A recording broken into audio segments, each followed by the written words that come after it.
We are entering into Purim this evening, and we will continue to celebrate until sunset tomorrow night. Now, let me tell you, this is so exciting. So if you're not familiar, Purim is a celebration of the times when God turns the tables on the enemy and puts his people back on their feet even better than they were before, even in a better position than they were previous to the attack. And the focal point of this celebration is the book of Esther and the story of Esther, the Queen of Persia. So as the story goes, Esther is orphaned and raised by her uncle Mordecai. And Mordecai refuses to bow down to this really evil guy named Haman. So Haman had made his way to the upper echelons of the Persian society and had the ear of the king.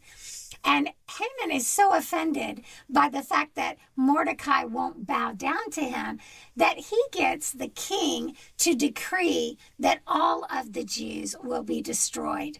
Anyway, he builds these gallows, and he sets a very specific time when this is supposed to happen.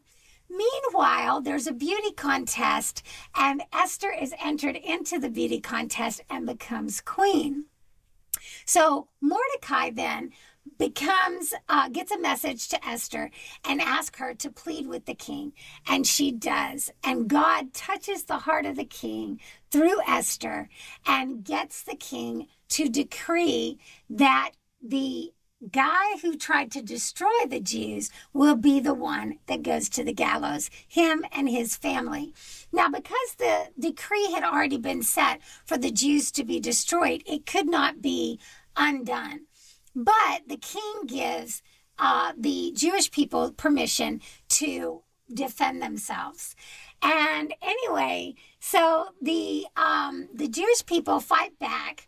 Haman and his family go to the gallows. And on the other side of this whole ordeal, more than 500 men expired due to this whole situation that were against the Jews. And the Jews that had been considered just the lowest members of this society were suddenly exalted to the status of royalty.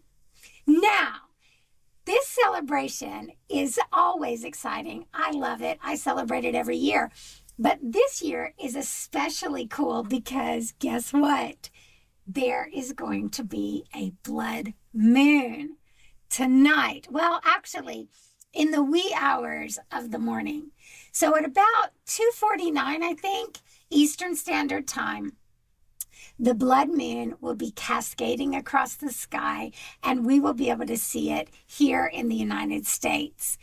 And I think that that is very significant. Some people say that this blood moon on Purim is a sign of the end times, especially with all the other things we have going on, with the new construction of the temple being built and the red heifers, and just a lot of things that are unfolding on a global scale.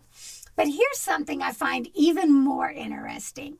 We have not had a full lunar eclipse since November of 2022. So it's been approximately 3 years. And guess what? Next year on Purim, we're going to have another blood moon.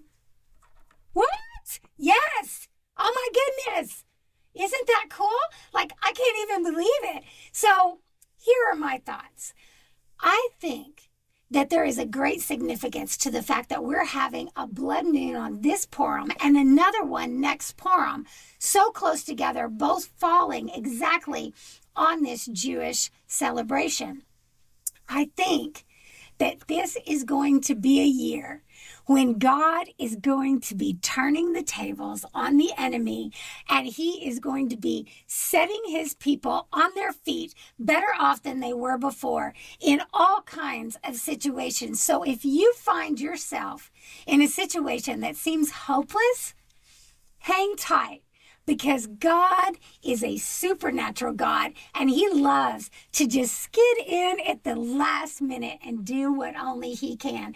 I believe that between the blood moon that is occurring in the wee hours of tomorrow morning and the blood moon that will occur on Purim of 2026, which falls, I think, on March 3rd, we are going to experience a season of victory for God's people like the world has never seen.